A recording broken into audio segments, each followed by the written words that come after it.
Hello, I'm Jashikins, and welcome to another episode of Jash Reads. Tonight, we continue Animorphs number 3, The Encounter by K.A. Applegate.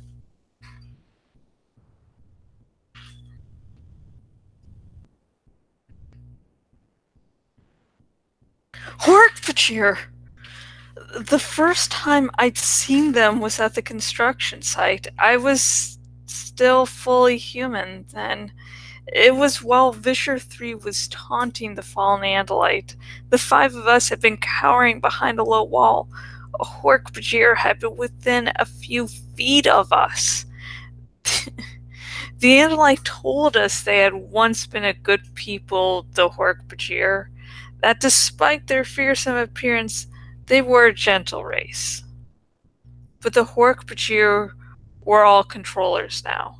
They all carried the Yerk slug in their brains, and they were no longer gentle.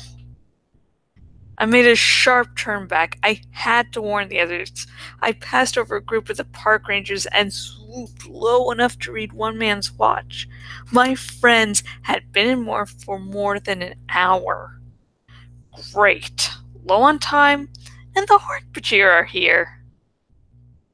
I soon spotted the wolf pack, still trotting along resolutely, never tiring, pausing only for Jake to pee.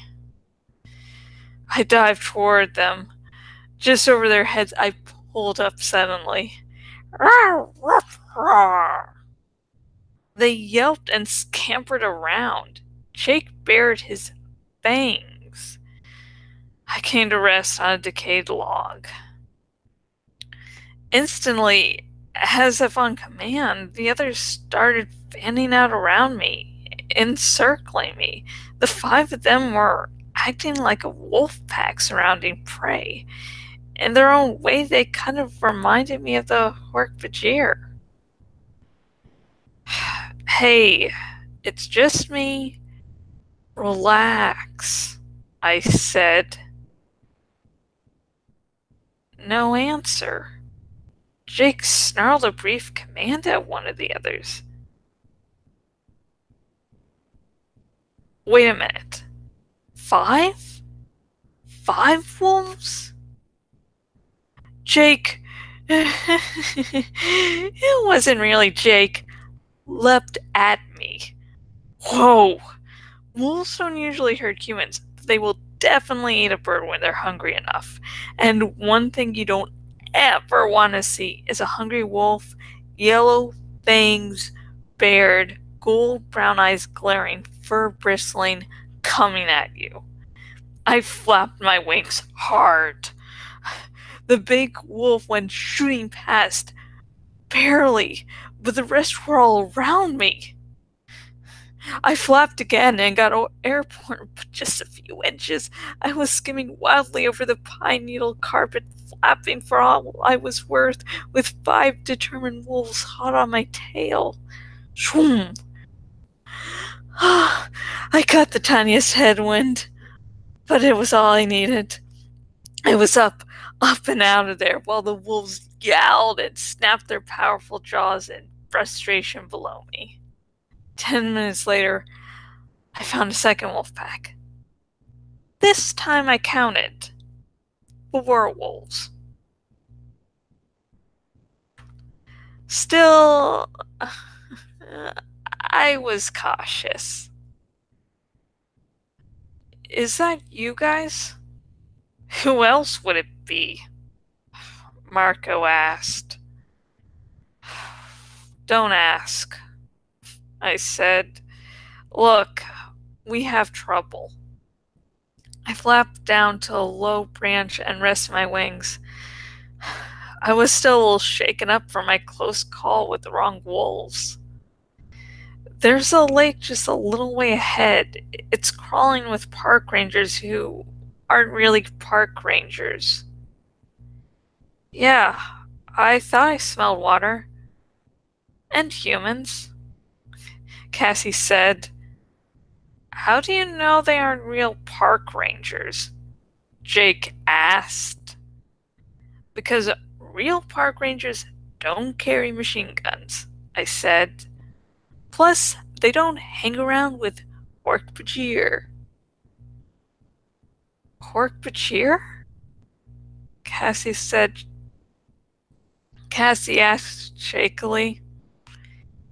You're sure? Oh, yeah, I said. It's kind of hard to confuse them with anything else. The park rangers are clearing out the area around the lake. They hustled some campers out there real fast. At gunpoint. Hork-bajir, Marco said with distaste. I really don't like those guys. Rachel asked, This lake, it's in the same direction your big invisible ship was moving? It's in a perfectly straight line, I said. Whatever that ship was, I'd bet anything it was heading for that lake. Oh, and judging by the way you say these park ranger controllers and hork-bajir are acting, it's on its way again, Marco said thoughtfully. I'll tell you one thing, I said. These guys all looked like they'd done this many times before. You know what I mean? Like this was a real common routine. They had it down. We don't have a lot of time left to morph, Jake said.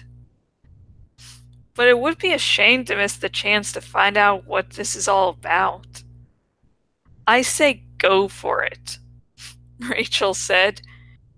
You always say go for it, Marco muttered. If just once you would say, hey, let's not do this, it would make me so happy. You have about 40 minutes left, I told them. The lake is about 5 minutes away. Okay, let's go, but in and out fast, Jake warned, just enough to see what's going on. They took off, with Jake in the lead. Remember, just act like wolves. Yeah, so if anyone sees the 3 little pigs, don't forget to huff and puff, Marcus said. I went airborne again, but this time I stayed close by. Park rangers just ahead, I said. Yeah, I can definitely smell them now, Rachel replied. And hear them, too. Okay, look. Wolves would try to steer clear of humans, Cassie advised. So a little slinking would be perfectly normal. They moved in a cautious circle around the phony park rangers, but I could see that the rangers had spotted them. They tensed up, then relaxed when they saw it was just a wolf pack minding its own business. I decided to get some altitude. Unfortunately, since there were no convenient thermals, I had to flap my way up. I was a few thousand yards high, able to see my friends and the lake. When I felt its presence again, I looked up. The invisible wave, the slight ripple in the fabric of the sky, it was there. It was moving slowly overhead, even more slowly than before.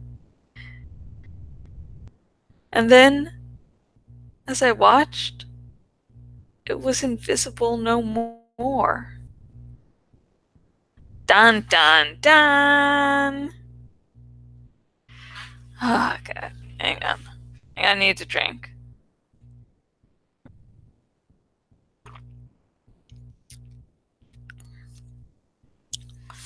I like how this book so far is everyone saying, are you sure you saw what you saw, Tobias? I mean, with Invisible Ship, I can sort of understand that. And with Cassie's fear of encountering the hork-bajir, I can understand her going, are you sure you saw what you saw? But Jake, the leader, how do you know they aren't real park rangers?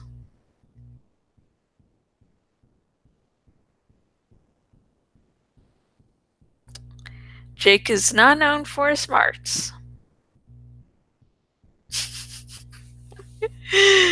Oh, God. I like in this chapter when Tobias goes and the real wolf pack, it's like he said, when I was practicing, I was like, he's like, wait, 5? And like, I think he said like a few lines up that there were 5, and the thought didn't click in his mind, like, 5? Oh, I have 4 friends.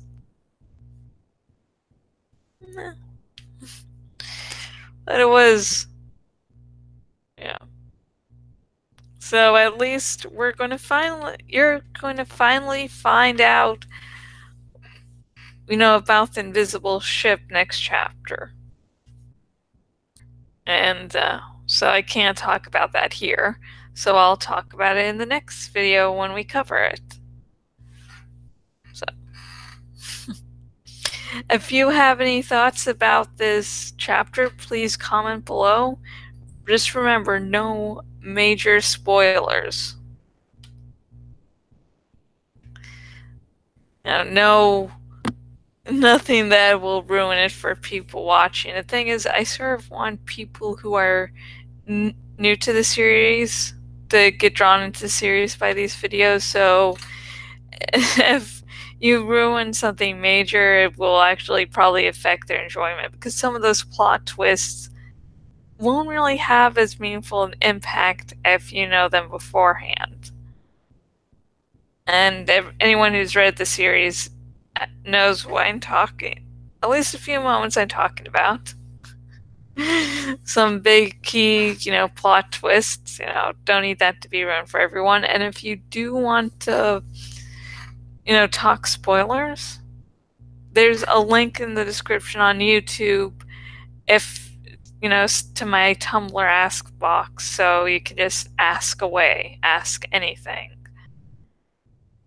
Nearly anything. I know how people on the internet's minds work, so I'm just going to say I'll answer Animorphs questions within reasons. And if you haven't yet read this series and you're like, hey, this video has actually got me interested, if you're watching this on the YouTube, there's a link in the description to buy the book. And if you're watching this on my bloggy blog, underneath the video there's an ad where you can buy the book, so yippee! Yeah. And please, I need to drink coffee, don't I? And please like this video and subscribe to this channel, because I need attention. I sort of blog to get attention, so it's like, I need attention. I need people to make me feel important. With me today is Quackers and Cola. And if you're wondering, he is wearing boxers. Why is the polar bear wearing boxers? He wants to, though he constantly tries to get out of them.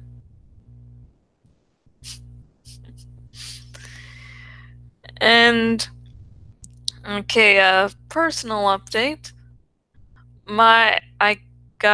I went to the doctors to get my ultrasound results, and it turns out she mentioned nothing about a knotted kidney stone, but she mentioned a kidney stone. So she said, drink lots and lots of fluids to help, push it out. And see a urologist. Luckily, I had a checkup appointment with the urologist. I tried to get an early appointment, but that didn't work out.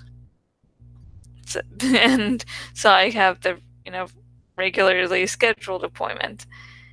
And this will affect filming somewhat.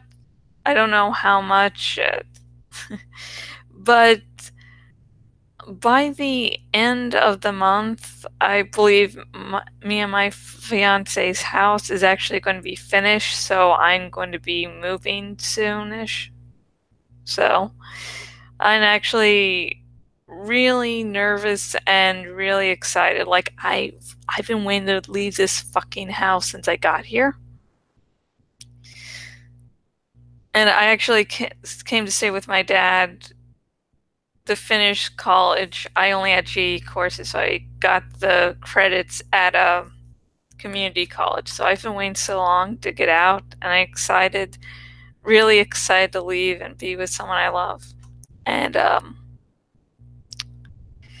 also nervous because I've I've lived away from my parents at college, but this is, and I know, and this is just some new step, and I know my fiance will be for me every step, will be there for me every step of the way, and I'll be there for him every step of the way, but still fucking nerve-wracking a little bit, just like, I'm used to packing and, oh god, everything's, but now I know I'm used to packing to going away for a week or two, but this is, much bigger, and I sort of hoard stuff, so this is, I should have begun like preparing this like months ago, but I was like, I'll do that tomorrow. I should actually start doing shit. Oh god. Okay, so yeah. So again, that may actually affect how many videos I can get out per week because I'll be focusing on moving, starting a new life. So I'll, have to put blog work to the background, sadly. Oh, fuck. Sorry, okay, I need to continue, but still, now that I'm really thinking about it, it's like, wow, shit.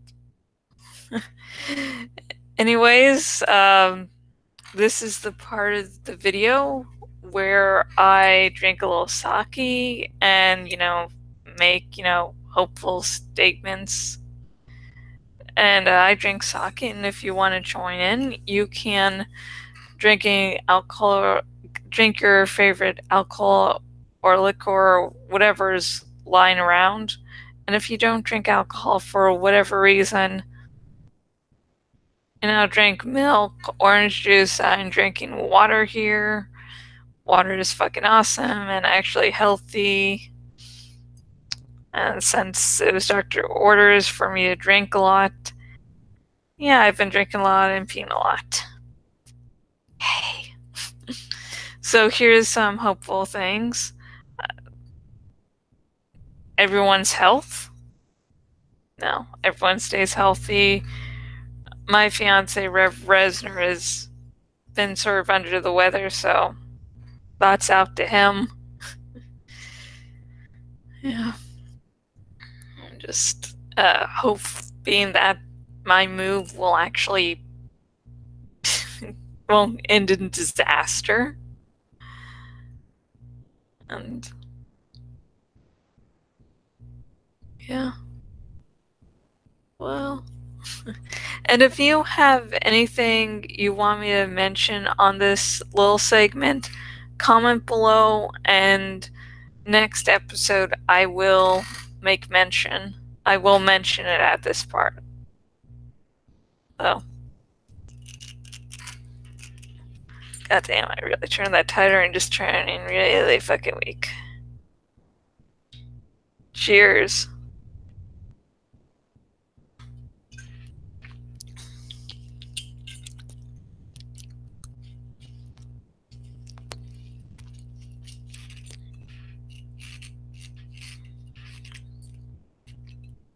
Come on.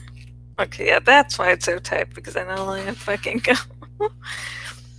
Okay, for the next episode, Jash reads the earliest. Let's see. Will the earliest air date? Sorry, I'm just trying to. Yeah, if I Monday it won't be out the Tuesday. So the earliest air date of the next episode will most likely be. I should put it on my place there. Will be April 20th, a Friday at 2 a.m. This is because from Saturday, from the, let me use dates. From April 7th to the 15th, I will be out of town because Rev Reznor is having his birthday and I go over for his birthday week. So yeah, I don't put out videos when I'm away at his house, and when we move in together, I will not fucking have that problem. I won't have to worry out because yes, fuck yeah. We'll delay while moving, and they'll more make up for it. And that Friday, we will be continuing Animorphs number 3, The Encounter. So yeah, I'm sorry for the wait, but in all honesty, real life always takes precedent over blog stuff, no matter what I think, because I really want to get through all the Animorphs books ASAP, just because there are a fuckload to get through. And until next video, which will probably be a fucking while, goodbye.